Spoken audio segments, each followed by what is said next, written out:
All right, we'll get started just because we have literally exactly 1 hour, and I want to make sure that our guests get to present everything. My name is Riyad Bahour. I'm the coordinator of the Global Studies program at Sac City College. It's my pleasure to welcome you to the last day of Reimagining the Future, Earth and Global Justice Days at Sac City College. The idea was that after 2 years of pandemic, that we would reopen and reconnect to our community and also to the world. And I can't think of a better theme for that than the sister city relationships that have been, of course, ongoing for well longer than the pandemic, right? So today we have special guests, Patricia Daugherty and Sandra Carter, to present about 2 sister city relationships. Patricia will talk about the Sacramento Bethlehem and Palestine sister city relationship, and Sandra will talk about the Sacramento San Juan de Oriente, Nicaragua sister city relationship. There's a lot more to say about both of them. They're both really active in the community, in social justice movements, and Sandy even teaches at one of our sister colleges, CRC, currently teaches English as a second language, or third language, or fourth language. That's usually the case with our students. They're so, well-versed. So I'll turn it over to you. I don't know who's going first. Is it? I'm going to go first. Okay. Yeah, thank you so much. And thank you, Riyad. yeah, and thanks so much to Global Studies of Sac City for allowing us this opportunity to share about our sister cities. Always great to share something you're passionate about. So I see there's we're a small group, which is great. What we thought we would do first is just talk a little bit about sister cities in general, so you have an understanding of what they are. Maybe you already know a little bit. Then we're going to move on to talk about Sacramento's sister cities, and then we're each going to go into our specific sister cities. Then we thought we would want to leave plenty of time for discussion and your thoughts on how sister city connections might actually help us reimagine the future on this last day of Earth and Global Justice days here at Sac City. So then we're going to share some ideas also about how you might want to get involved or participate in some way. So first, if you're willing, maybe you could put in the chat if you're familiar with sister cities, and if so, have you been involved in sister cities, and if so, what sister or what country and city, if you can do that. And maybe what I would do is drop our contact. Should I wait to drop our contact? I'll wait to drop our contact information. Let's see if I can see. Is anybody putting anything in the chat? We know to do a show of hands. Oh, there's something. Hello, Jessica. There we go. I'll type my contact information. I'm at CRC, so I just type that in there. I'm always looking for people interested in helping out, so there's my contact info. Oh, good, and Betty Merrill knows about Sister City. That's a rare individual. Not many people do. That's great. Great, Betty. And then I'll just drop this in here too, if I can do that. Let's see. Here's contact for. Did I go in? There we go. Yeah, you are. There you are. Okay, there it is. Okay. So, all right. So a few of you are. And so we'll just go into general. What are sister cities then? Well, if you read the mission statement, it says to promote peace through mutual respect, understanding, and cooperation, one individual and one community at a time. So that says a lot. Sister cities are long-term relationships or partnerships between 2 communities and 2 different countries to be officially recognized by Sister Cities International, which is a US-based organization. There has to be an agreement between the 2 highest elected officials of both communities. Now, that doesn't mean they're involved in the relationship, okay? It's really just regular citizens in both areas usually, but they can be. And so a city may have any number of one city may have a number of different sister cities. Sacramento has 11 at this point. And then what's really important is that each sister city organization is independent, has flexibility to do what they want, pursue the activities that interest them, that are relevant to their communities. Most commonly, these exchanges can be art and culture. They can be youth and education, community development exchanges. You can hear a little bit about that, but they could also be business and trade. So who's involved? You can have as few as 6 individuals involved, or you could have hundreds. And you can even also have the nonprofit sector, the private sector, government involved. In both of our cases, it really is just volunteers. So again, it really just depends on the goals of the partnership and what's relevant. So some organizations are founded by members of the diaspora community who are interested in maintaining connections or sharing about where they come from, their home countries, but others have no familial or ancestral cultural connection at all, just have a desire to connect. And so again, while exchanges are created by those involved, the formal agreement or recognition is governed, if you will, by Sister Cities International, which again is a US-based organization. Europe has its own thing, but this organization was, Sister Cities International was created in 1956 under the Eisenhower presidency. And he reasoned, and those around him reasoned, that if people from different cultures could understand, appreciate, and celebrate their differences, and I would add their similarities, through partnerships, that it would lessen the chance of new conflicts. So, and again, Europe actually started the idea, the concept, and they call it twinning sister cities, or twinning cities. And that started after World War II, and it was with the hope of repairing wounds caused by the war. So, and also to help with reconstruction. So with that, I'm going to turn it over to Sandy to talk a little bit about Sacramento's sister cities. All right, let me open that up if I could here. Let me screen share a little bit. There we go. Let's see if I can open it up. So it's interesting, if any of you wondered about sister cities, there is the location of sister cities in Sacramento is right downtown in the city government building, and in front of it you can see this is Sacramento. There's the recognition of the sister city sign. Most people don't even recognize it or see it, but it has the names of the 11 sister cities, and there's San Juan de Oriente, and you can see the Korean and the Bethlehem. So when you are downtown, if you are ever downtown Sacramento, there is the symbol that we exist. And there's also, in the past, there have been symbols at the airport. We've actually had flags of each of the cities. That was many years ago. So I just want you to know there is a physical location. It is in downtown Sacramento in City Hall.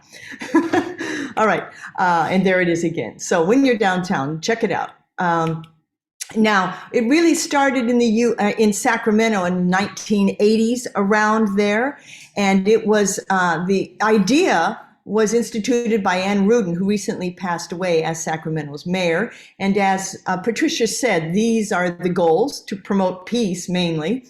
And that's what she said. Internationally, people who are connected over borders are less likely to stimulate conflict and war. And to develop mutual beneficial cultural education and social relationships. And there are 11.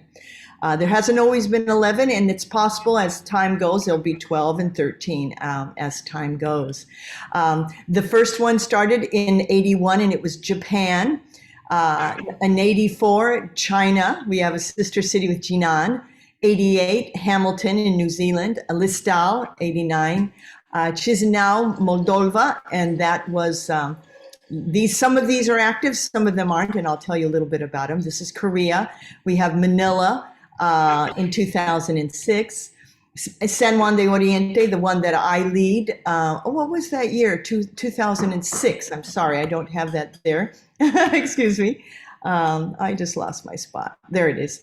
2006. And then I think, am I correct, Patricia, 2009 for Bethlehem, perhaps? Well, that's when it was agreed upon in Sacramento. The mayor of Bethlehem was able to sign in 2000. Okay, all right.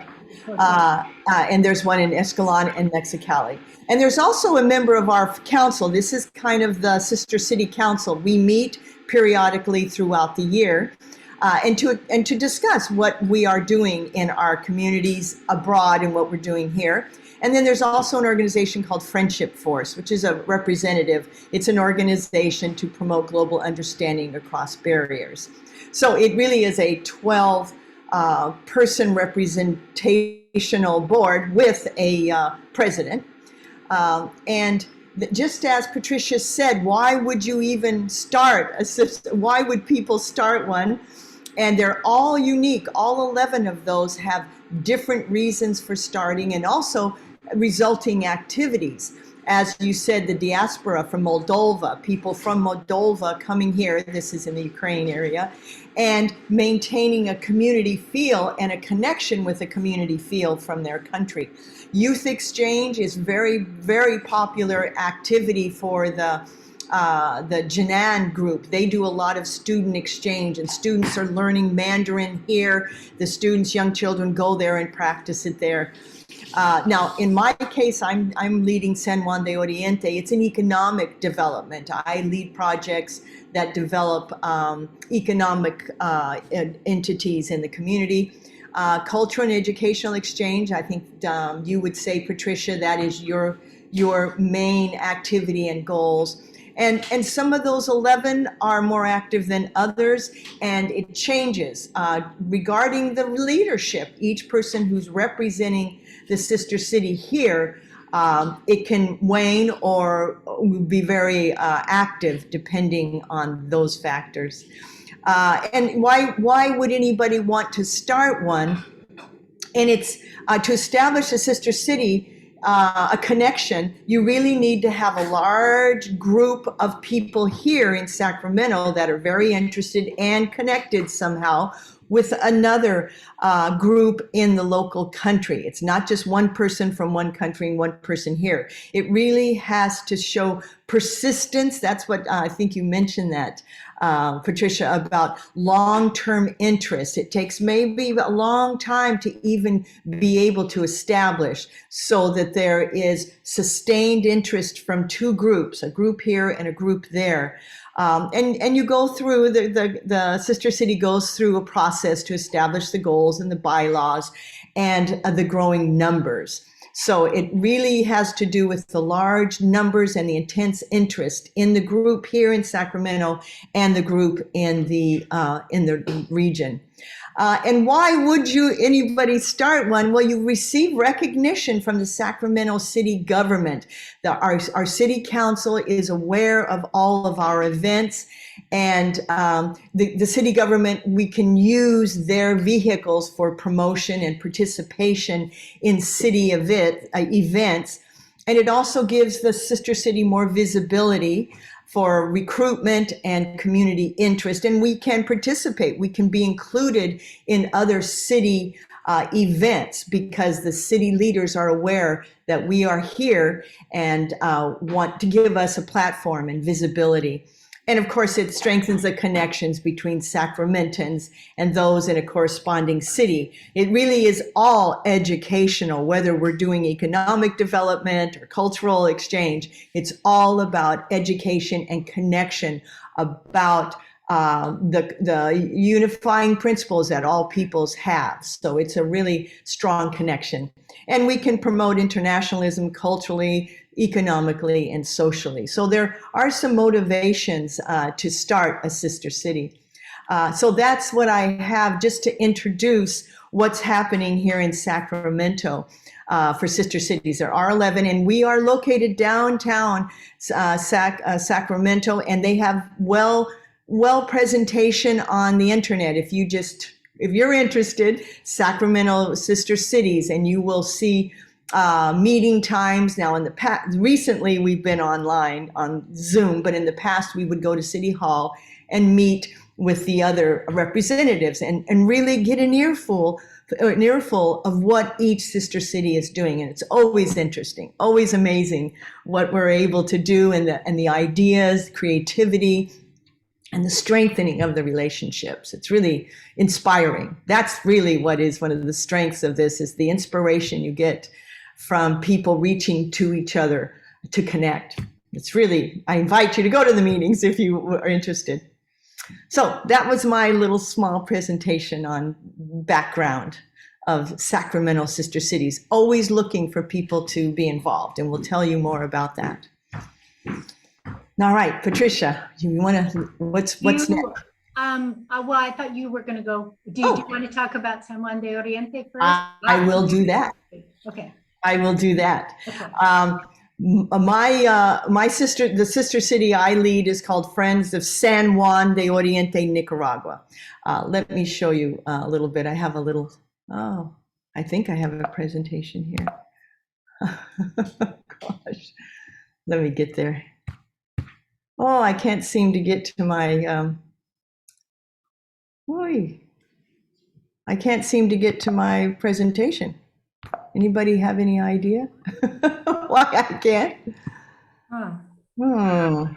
Maybe take a second to make sure you can see it, and I'm not able to get there. Okay. I'm trying to share. Do you want to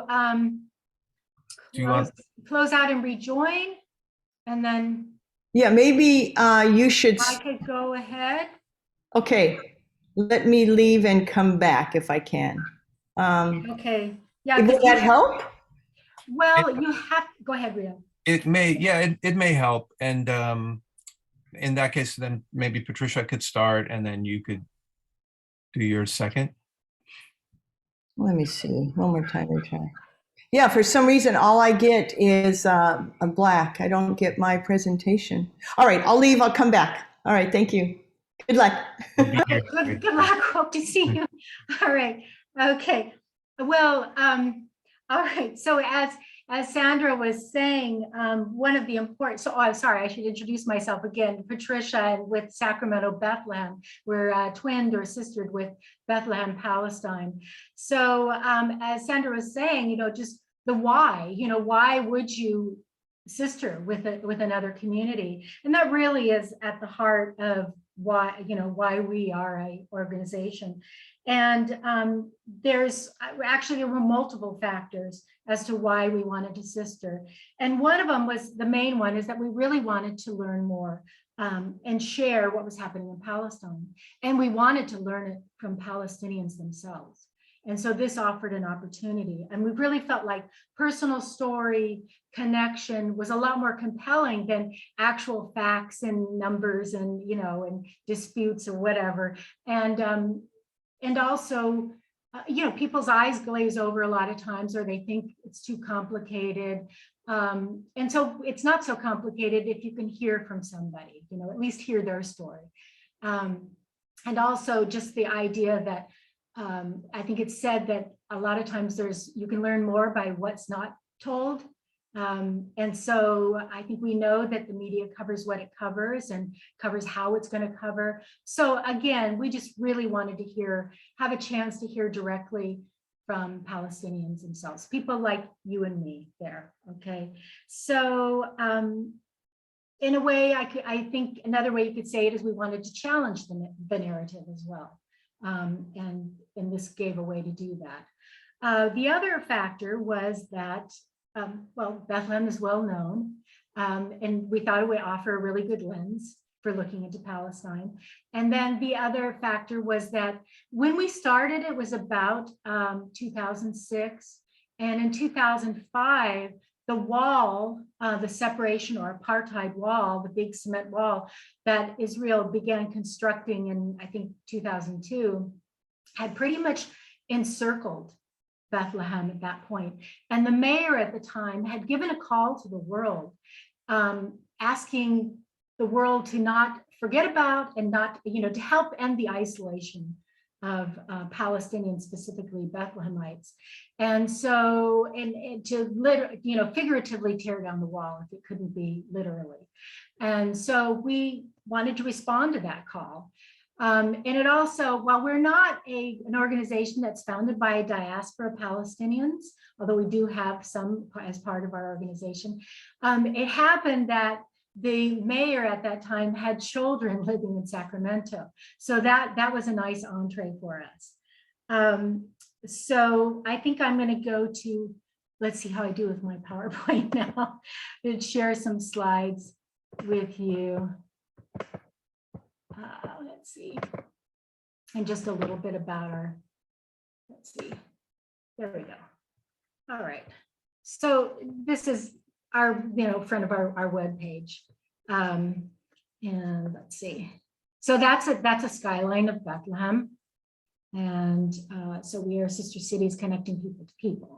And just in case you don't know where Bethlehem actually is, and some people don't, I just wanted to orient it. This is a very simple map, but here we have North Africa, or Africa, and then pointed out as North Africa. And then you can see where Palestine is. It's very sliver in there. North is Lebanon, Jordan to the east, Egypt to the south. Anyway, so just orienting. Now I'm going to go here. This is a very simplified, oversimplified map, but just for our purposes, I thought it would work. So there's Bethlehem. I pointed the arrow to there. It's just about 6 miles south of Jerusalem. So you know where we are. So here we are. There's the mayor, the then mayor of Bethlehem, meeting with the then mayor of Sacramento. And this was their meeting in November of 2010. This was after we had been to Bethlehem to sign the agreement. Mayor Johnson had signed the agreement in 2009. So both actually have to physically sign a document. And there's the sister city sign, which I like it because it has Bethlehem right there. Okay, and so some of our projects, and hopefully you can see this well enough. Starting in the left here, we worked with the Peace Center in Bethlehem. This is in Bethlehem. Behind there is you can see the Church of the Nativity, and this is in Manger Square. So there was a kiosk there that had actually been shot up by Israelis in 2002, I believe. And so we wanted to refurbish it and give information to tourists, because many tourists come to the area to see the church. So we work with the municipality and also the Peace Center to do that. And then moving to the right, we're going to go clockwise. This was a project we did. This was an exchange, actually, because when I went to Bethlehem with my partner in 2008, we had a request from an artist here. Would you take these supplies and these small watercolor pieces of paper and ask some artists to do what they want on this format and bring them back, and let's see what we can do. So they did. I got some artists with some help through an organization, Daugherty, in Bethlehem, to meet some artists, and they did create these works, which we then brought back, which was nice because they were small. And then Janice made an installation, so that was really an exchange. And here are just 3 that were represented. We also do scholarships. We've done that throughout the whole time. We must have a dozen students now who've graduated their scholarships for Palestinian students to study in the Bethlehem area, but also anywhere in, actually, no, I'm sorry. They can study in the West Bank and Gaza, yes, but so we really don't just keep it with Bethlehemites, but majority are. And then another thing we do is the friendship stays, which I'll talk about a little bit more. And these are different than delegations. This is where people can go and stay for a month to 3 months. I just wanted to put this in here. We've had a couple of art exchanges or art coming to our community. These were photographs. This was an installation that happened both at Sac State and then also part of the second Saturday. So these are just a few photographs that were done by young people in Bethlehem. and then shown in our community. This is a photograph of Debka. It's a Palestinian folkloric dance, very energetic, often tells stories. They can be sort of ancestral stories or modern day contemporary stories. And so these are young people that came to our community and performed. We've done this several times now. These were the last ones. These actually are children from a refugee camp, Daugherty, which is in Bethlehem area. I believe they even came to Sac City, if I'm not mistaken. I think they did. And they also talked with students at Benvenuti Performing Arts School. And that was great. That was really great to have these students really have this chance without, they just talked. And once they opened up, it was really wonderful, and just, get the other, teachers and everybody else out of the way. So that was a great exchange. We've done things like, this was a poetry event. And Mahmoud Darwish is a famous poet, Palestinian poet. We've done library displays in various libraries in Sacramento. We've had a book club, which we did in concert with librarians and archivists for Palestine, where you have the idea of one book in a community reading all together. So we've done that with Palestinian authors. Let's see, let's move on. We have bottled olive oil from Palestine and shared it in the community. Let's see, and we have brought crafts from Palestine, olive wood and embroidery. This is Palestinian embroidery. It's a cross stitch, but there's also another type, which is a couching stitch. We've had and in this way, it's in a way sort of economic development because, well, anyway, we buy the crafts and then bring them here, fair price for the people there, and then bring them here to sell at really no markup, essentially. But it's a way of bringing the craft into our community and talking about the people. We've actually been able to, these dresses up here, thobes they're called, were displayed. We've had several events where we've talked to people about the embroidery, and specifically people who are interested in embroidery. There's an embroidery guild here in Sacramento. So that's been a great way to find ways to introduce Palestinian culture into our community. One of our best types of more popular events are cooking events. And I should even have more pictures. We've done several of these. They're always well attended. And it's a great way to reach out to people who might not come to something else, but they like to cook, they like to eat, they like to discover different cuisine, and they're hands-on how to do and get your recipe. This actually has been one way we've involved diaspora Palestinians in actually doing the cooking and doing the demonstration. The hardest problem, you just invite one of them because they can never agree on the recipe, and then try to get the recipe from them. That is the other challenge, because it's like, how really good cooks are. Well, it's a little bit of this and a little bit. It's like, can you tell me how much? Because we like to give the recipe for the people, the participants.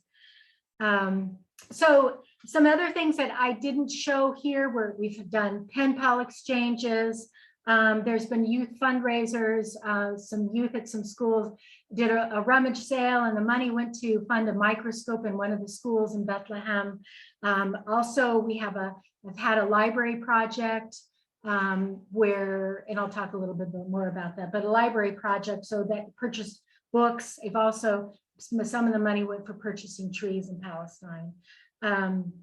We've had a yoga exchange, actually. We've had yoga instructors coming from Palestine to here, and actually this was an exchange with another sister city too, partnership with Boulder and Nablus, and they were able to learn here and take some things back, and they were actually able to incorporate it into the school curriculum. Oftentimes children come to school after having a very, very difficult time getting there, arriving, whether going through checkpoint or who knows what happened in the night with Israeli incursions.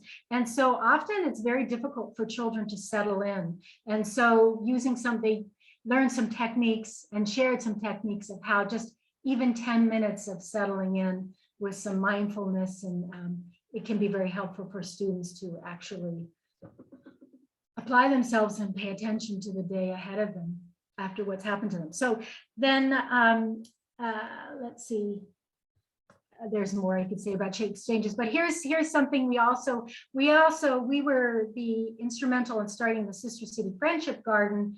To be honest, we wanted to plant a grove of olive trees, but then we realized, this would be a great way to get all the Sister City relationships together. And so the city actually gave us a piece of land in South Natoma's library area, and we planted, we started with 10 trees, 9 or 10 trees. Anyway, there's the olive when it was little, and other Sister City organizations and Friendship Forest helping out. Sandra, where are you? I know you've been in others, sorry. Okay, then another thing we did is we helped to facilitate violins going to Bethlehem and also Ramallah to the Kamanjate Music Center and the Bethlehem Academy of Music. So some of these violins actually were made by a gentleman who's passed on now, a Palestinian who he was an ophthalmologist. He was really a Renaissance man, but he also happened to make violins, and they were pretty good violins. And so when he passed, his wife, and now she's passed as well, the family wanted to send them to Palestine. And here is the young man is actually a violin maker, Palestinian violin maker, educated both in Palestine and then in Italy. And is working there, restoring and making violins. The gentleman next to him is, and his name is escaping me right now, but he is the adult, in adult form of the child, the iconic image of the boy throwing the stone at the Israeli tank coming in. That is him. He was a refugee in a refugee camp as a little boy, standing up to a tank. He then went on to learn the violin. So that's a whole story, and that's Sandy Tolan wrote that. And you could check, that's a book worth checking out. Again, personal stories and a good way to learn about what's happening in Palestine. We also sent clarinets and a flute and guitars. So if you have any instruments that are in good shape, we'd like to take them. Sheet music is also in great need. This is going back to our library project. I love the faces of these young men. It says a lot. Sometimes the images of Palestinian men are conveyed very differently in our media. So I just think they're so precious, and right behind there are books. This is a kind of a makeshift library, but there it is. The idea was to let young people have books in hand for pleasure reading, not just academics, but pleasure reading. And we worked with a partner there, Palestine Writing Workshop. And also with that same partner, we helped to finance these 5 books, which were written by emerging Palestinian writers and illustrators. 2 of the books went on to earn awards. And here they are on display, actually, in a library here in the United States, or the United States, like it's in Sacramento. Okay, so then another mainstay of what we do has been delegations. And again, our delegations have Palestinians leading them, so we can hear from Palestinians. Here up in the left is someone then explaining what's going on in his community. Behind is a settlement being built, and he's explaining the map. Then going down here, this is actually an old photo. This is me in front of the apartheid wall. I'm about 5'7". And then over here, just wanting to show that despite the wall and hardships and difficulty getting there, once there, Bethlehem is a very congenial place, and you will find lots of hospitality. One delegate person who visited said the biggest danger in Palestine is getting fat, because you are often invited to tea, to coffee, to eat, so the real danger in Palestine is gaining some pounds. And indeed that did happen to me. And here's another enjoying the streets. Does anybody recognize this person? I know Riyadh does, but she's a teacher at Sac City, I believe. Yeah. So anyway, she was on one of the delegations, and here's a street actually in Ramallah, and friendly people. So, and the friendly people extend into the countryside. This is a lot of our delegations take place during olive planting or olive harvest, and this is during the olive harvest. And when you help in the olive harvest, you're treated to a meal outdoors in the field. And so here we have this gentleman cooking for us in olive oil, lots of olive oil, tasty. All right. So then again, here's just an example of some of the folks who have gone on friendship stays. We've had an 18-year-old to an 81-year-old go. They have done things from teaching English, teaching swimming, teaching jiu-jitsu, working at the YMCA, working with women in the embroidery cooperatives. So, but mainly having a great experience themselves and learning a lot and bringing back what they learned to share. And I think that I'm going to save the last one. So Sandy, oh, I know is anything happening in the chat? Oh, good. Yeah, okay. Sandy could go. It's 9:38, and okay, we're taking too long. They sort of end exactly on the hour, so we want to make sure that we hear about San Juan de Oriente. Thank you, Patricia. That was great. Sandy, your mic is muted. That is the uniqueness of each sister city. My sister city is different in that we rely mainly on the sale of pottery from Nicaragua here, and then we take the proceeds back and do projects and scholarships. So there are some similarity, but the means is different. So it says host disabled participant screen sharing. I want to show my presentation there. Can we do that? Yeah, you should be able to share now. You're okay. Great. And I was so pleased that what is this here? My goodness, I can't get this out of here. Oy. That this is the name of the nonprofit. It's called Friends of San Juan de Oriente, and we are a sister city organization, and it is based on the pottery of a small town in Nicaragua. And I'm glad that Luther mentioned the solar cooker organization, because Don Coan was very active in the solar cooker organization, and he founded Friends of San Juan in the late 1980s, early 90s, because he went there to observe the elections of the Sandinistas, and he saw a lot of poverty, of course, because Nicaragua had just come through their civil war, or at least a war with the US. And he saw this incredible pottery, and it was his idea, his concept, to bring the pottery here, sell in Sacramento, and then take the proceeds back and help with community development. So this is the website. It is Friends of San Juan de Oriente. And let me move on a little bit. This is always here if you'd like. But this is some of the beautiful pottery. Let's see if I can do this here, open this up for us. It is gorgeous pottery.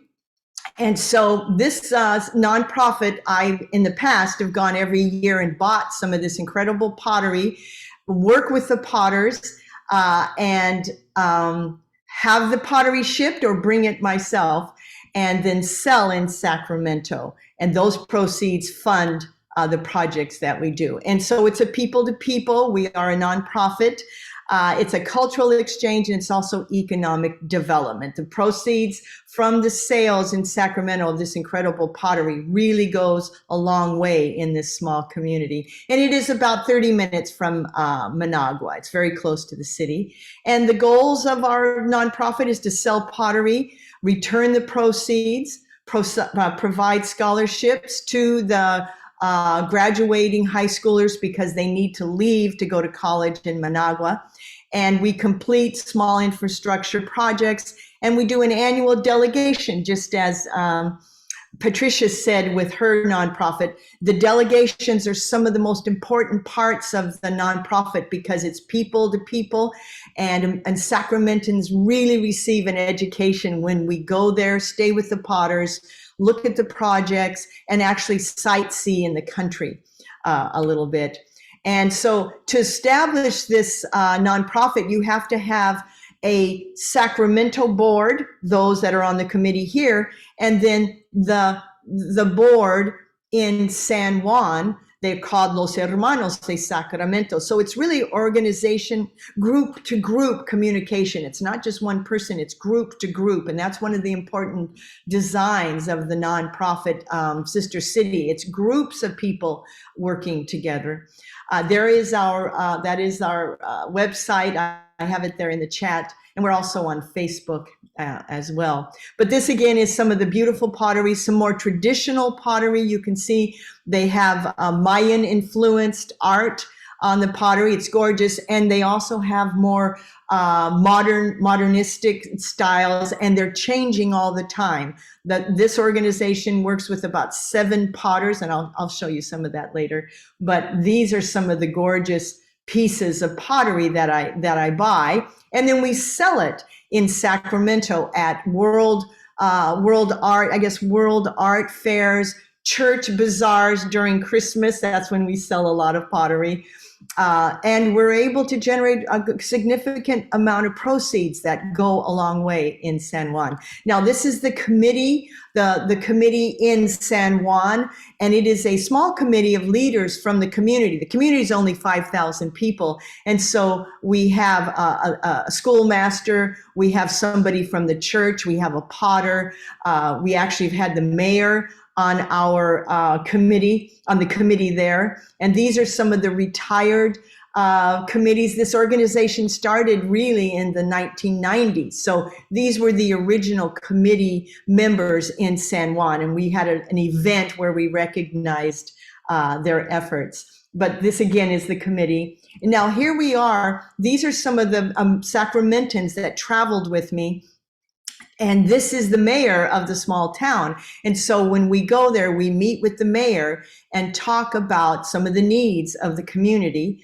And this was I guess this was in 2019. And this is one of the projects we funded. There were people in wheelchairs, and there was no access to some of the schools and some of the buildings. So we funded, with the sales of the proceeds, building a wheelchair access in this small town. We also funded hospital beds for the women's clinic. This is where the funds go when we sell pottery in Sacramento. Here we are going into the school, talking about some of the projects that were funded. And one of the nicest projects was an outdoor dining area for the children to eat lunch for their schools. And we call that Comedor Azul because it was painted blue, which was the color of the community. And we also would sightsee in the community the completed projects. This was a floor in the school that the funds for the pottery went to fund. So this is not a handout to anyone. This is money earned by the community and their incredible artwork. Here we are, some of the students for the scholarship recipients. There are 10 students that we meet with every year, and they go to school on these scholarships for as many as 4 years because their careers take at least 4 to 7 years. It could be medicine, could be finance, could be English, could be nursing, engineering of a lot of different types. So these are some of the students that receive the scholarships. This is the most recent recipients. Even though we hadn't been able to visit the leading teacher took photos, and we give about, I think it's about 250 to each student each year. And now education is free to these college students, but there's lots of fees for transportation and books and other fees. So it's really valuable that these students receive. Where you see we've given them cash. This is 2020. This is 2020 when I was last there. These are the scholarship recipients, and they're very happy. The proceeds from this pottery really makes the difference for their academic careers. Many of them said they couldn't go to college in Managua if they didn't have this cash every year. This is the leading teacher. She oversees their academics, and we get their documentation. She sends them to us, how they're doing in their studies. Here we are, one of the students, very happy. Now, we do take delegations, just as Patricia said. Taking Sacramentans to Nicaragua is one of the most impactful educational experiences that we can offer as a nonprofit sister city. And we go every year and we visit the potters, we stay with the potters, and then we also look at the projects that are being proposed, but then we leave for several weeks and travel the country. And we visit other nonprofits. We've gone to so many nonprofits to see how the Nicaraguans are helping themselves through a nonprofit model.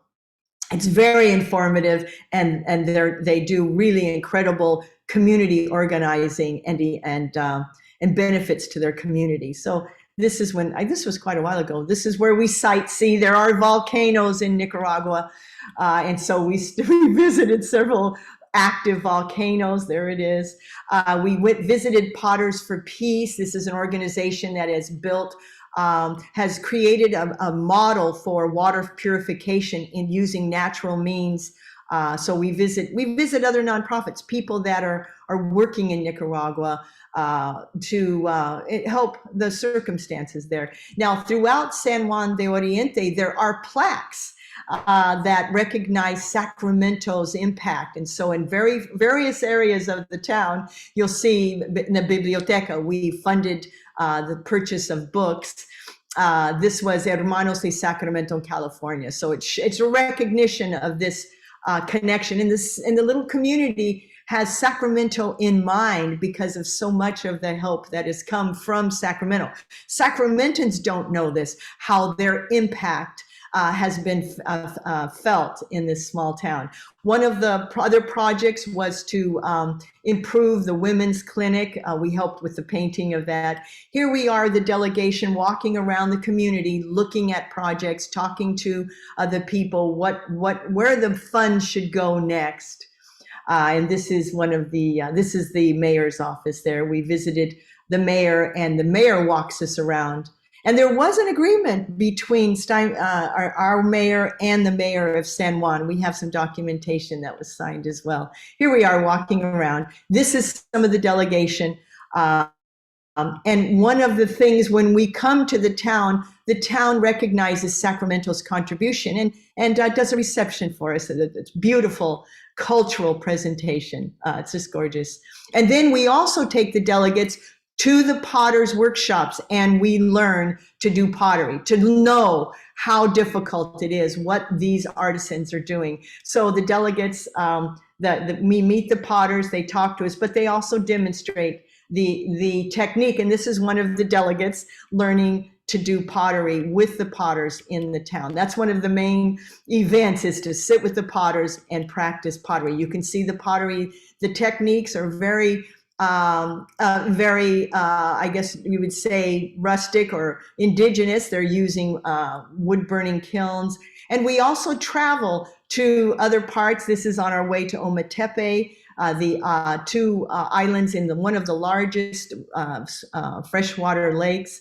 There is one of the volcanoes. We sightsee in some of the towns with beautiful architecture and meet the people. This is one of the projects we contributed to, of the building of an extra room on the school.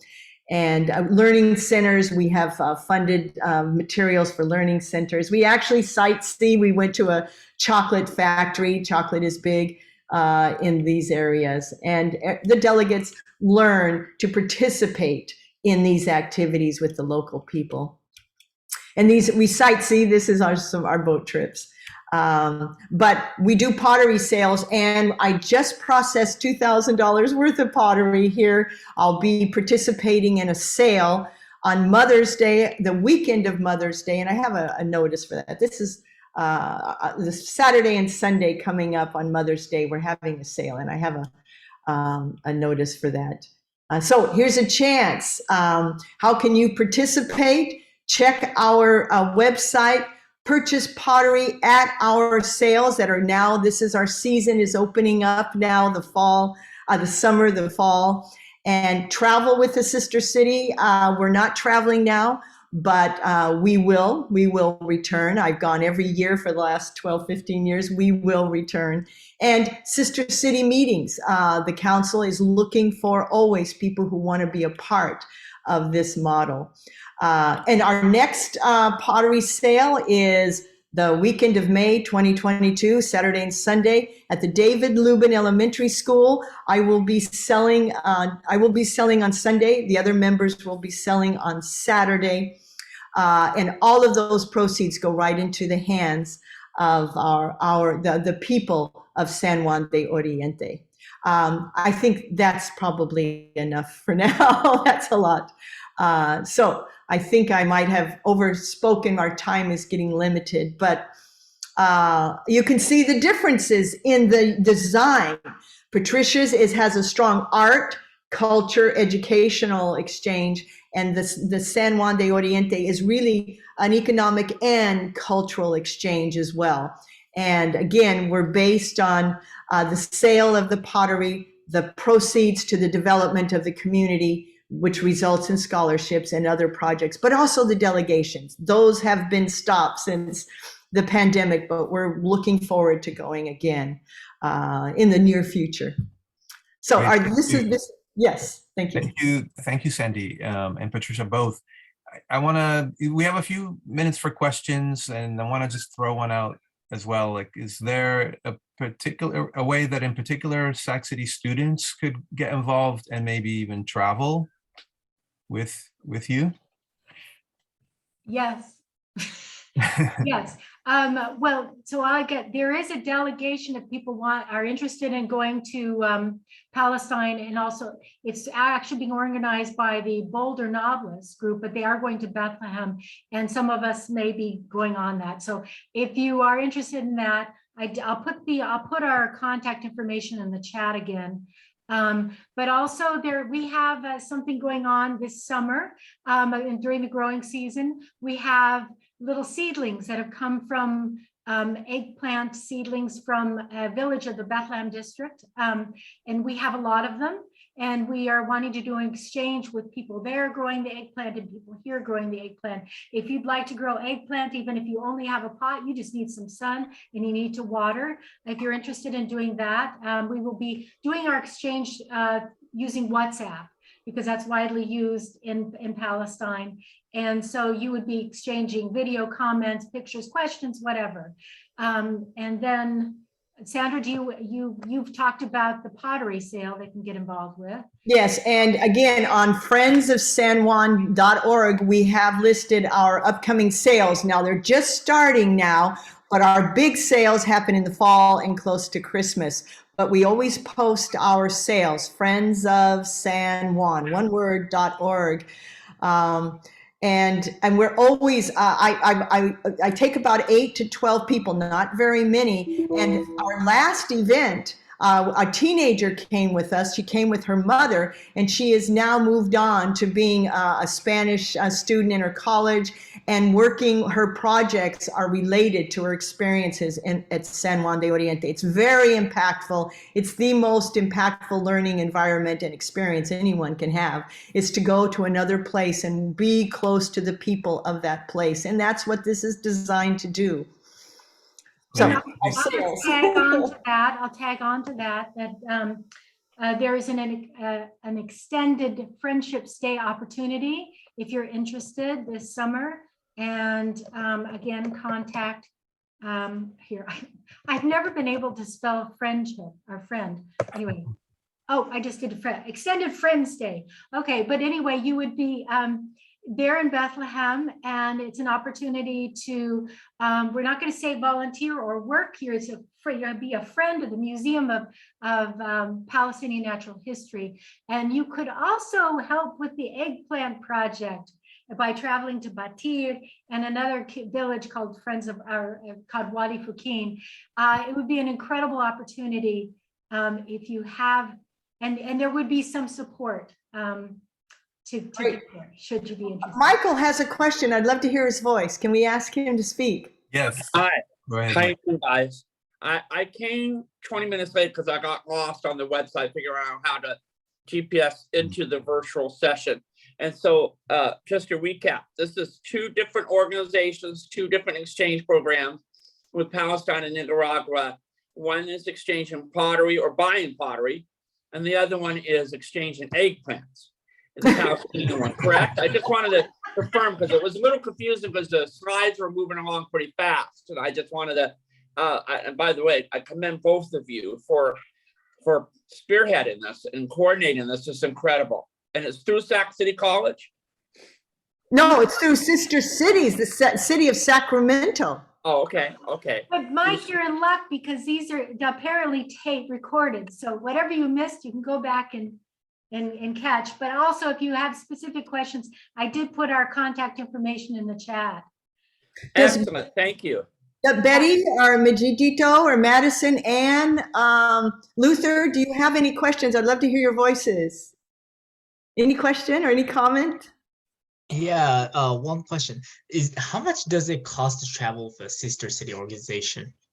Well, we have in San Juan, we have reduced the price considerably because we stay with local people when we travel and when we're in San Juan.